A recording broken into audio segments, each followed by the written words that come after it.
What is up, XRP community? Welcome back to another video. Thank you for joining me. A lot of action-packed clips and also some general crypto news. So yesterday we had the case dismissed and we saw XRP. Look at this big green candle right here. You love to see it. Bitcoin's eyeing 30K and analysts are predicting that the interest rates are going to be held stable. This is good for risky assets like cryptocurrencies. But ultimately, we need to wait until November 1st for this next federal open markets committee meeting. However, if rates do not get increased, that's good for risky assets like crypto.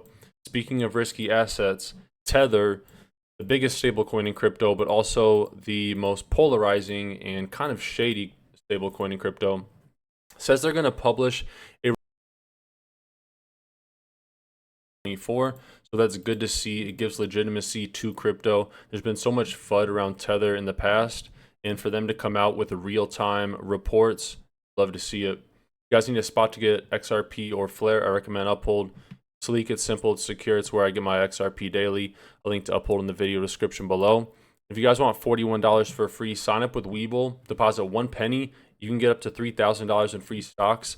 Typically, you'll just get $40 to $300, but you're guaranteed $41 free stocks just for depositing a penny and signing up. Sell it, get some more XRP if you want. You guys remember Library? They were sued for unregistered securities, a lawsuit very similar to XRP. They have shut down and they said, while we celebrate another massive win for Ripple, let's not forget the damage the SEC has already done to crypto. They basically posted on Twitter, this is the last post they're ever going to make, and it's sad to see. Odyssey is a good platform. Library is their token. It was ultimately destroyed just because of the SEC. Some good news here for XRP whales. The XRP ledger enjoyed its first jump above 53 cents in 10 days, despite most altcoins continuing to decline. The rise can largely be attributed to the smart money tiers holding between 10K and 10 million XRP, accumulating rapidly. So these whales, anyone that holds 10K XRP to 10 million XRP, if this is one of you guys, pat yourselves on the back. It may not seem like a lot of money right now, depending on where you are in that 10K to 10 million range. But in the future, 5 to 10 years, I think you'll be very happy with your gains.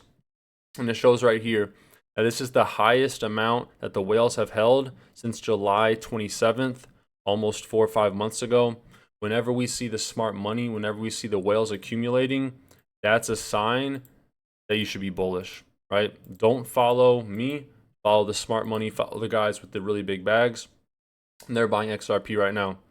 I want to play this clip right here talking about the media and specifically about JP Morgan. It's very interesting. Take a listen. On tech, this is how the rich get richer. Yes. They know, they're connected. A lot of times they're coordinating without the insider trading. This is not illegal to do. No, manipulating the news cycle, if you're smart about it, is they can get away with it. Nobody's ever been arrested for anything like this. So now, with crypto, yes, I know personally, I know people that would have gotten in or stayed in if these people weren't saying what they're saying. Right, and so this has really been extremely egregious. So on September 12th, Jamie Dimon says Bitcoin is a fraud. He says he'll fire any one of his traders buying Bitcoin. Bitcoin drops 24%. When Jamie Dimon speaks, people listen. People listen.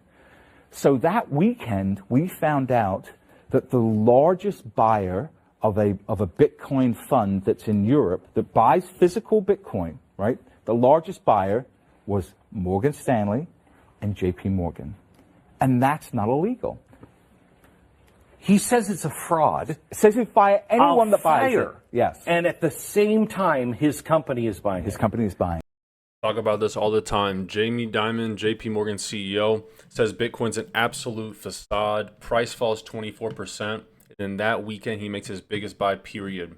Just goes to show the market manipulation that these elites perform on people like you and me. Look at this right here from Rohit Ku. DTCC plus Securrency. The DTCC, what is this? It's the Depository Trust and Clearing Corporation. A lot of you might hold stocks. Thing is, you guys don't actually hold those stocks. The DTCC holds all of them. One of the most powerful financial entities. It's kind of like the Federal Reserve. in terms of people don't really realize the power that this entity holds. It is an American post-trade financial services company providing clearing and settlement services. All right, so if you make a trade, probably being settled through the DTCC. And they said today, the DTCC announced that we have signed a definitive agreement to acquire Securrency, a leading developer of institutional-grade digital asset infrastructure. Now look at this right here. Securrency has developed a unique compliance-aware token that embeds regulatory and transactional rules in a compliance layer to facilitate legally compliant securities offerings in the United States globally. If you guys enjoy this video, you enjoy the content, smash the like button. It's free. It's the best way to support the channel. If you can't just give me a little like button, you need some more joy in your heart, because I go through the depths of Twitter to find this information for y'all. And if you don't like the video, just give me the thumbs down, be honest. So Securrency's protocol can be utilized on Ethereum, Stellar, Ripple, EOS, and other distributed ledgers, as well as on legacy systems. Not a direct connection between the DTCC and Ripple, but Ripple and the XRP ledger is easily compatible with something like Securrency, which is now acquired by the DTCC. Now, guys, I have a series of clips for you. The first one I want to play is Stuart Alderati talking about MoneyGram's partnership with Ripple, which fell through because of the lawsuit 2 years ago. However, his point here is very important. Take a listen. If I'm sitting in the U.S. and on MoneyGram and I want to send $1,000 to you and you're in Mexico and I want to convert that to pesos, using RippleNet, you go into the marketplace and you go to a crypto exchange or a crypto market maker and you buy $1,000 worth of XRP. You send that XRP to Mexico.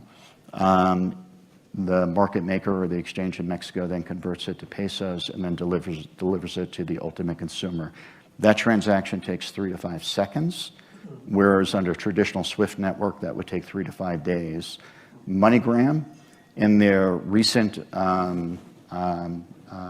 quarterly conference call, which took place 3 or 4 weeks ago, their CEO says on that conference call that this is as close to instantaneous transfer of money humanly possible that he has ever seen. The fastest instantaneous payment the MoneyGram CEO has ever seen. SWIFT, 3 to 5 days. XRP, 3 to 5 seconds. This is why we choose XRP, because it solves a problem unlike most of these other cryptocurrencies. Speaking of most of these other cryptocurrencies not having any utility, this is one of my favorite clips from Brad Garlinghouse talking about the future of cryptocurrency and why we're all bullish on XRP. When Ripple thinks about what we're doing, we've had more momentum in terms of customer sales. I think we signed about 3 production contracts. And again, these aren't experiments. These are production contracts per week in Q1. It was a record Q1 for us. 2018 was a huge year for us. So, I look at where we are with blockchain, and I think the hype got ahead of the reality in terms of just people talking about, provenance and even identity, which was discussed up here on the stage earlier. I think is a really hard blockchain problem that no one company is going to be able to tackle.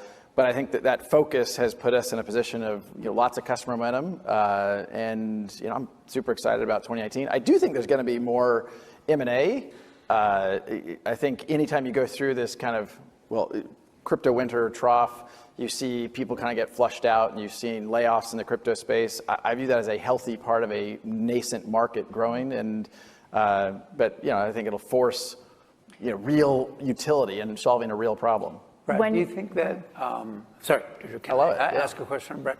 Do you think that the different blockchains are going to come together when you say that there's mergers? Do you think the Bitcoin blockchain and Ethereum are going to start to? No, I was thinking more about, there's a lot of companies that have started. Yeah. Although I think what his question kind of the underlies is, there's something like 2,000 different tokens and by definition underlying blockchains. I think 99% of them go away. Yeah. I think most of them, 99% is kind of a random number, but if we ended up with 10. The big number. Yeah, and the vast majority are going to go away. And I think it's because a lot of them were created with either an unclear use case or a use case that hasn't proven out. And, you already see that to some degree because there's no liquidity. And, ultimately in the digital asset space, liquidity is critical to the success. And so, we have been fortunate to build our technologies on something called the XRP ledger, and that's done well. And then, hope you guys enjoyed today's video. As always, if you made it to the end of the video, drop a comment, a question, a concern. Give me some feedback in the comment section below, and I'll try and respond to all those comments. Without you guys, this channel is nothing, so I genuinely thank you for your support on this channel. Have a great day, and thank you for 10 minutes of your day. Peace.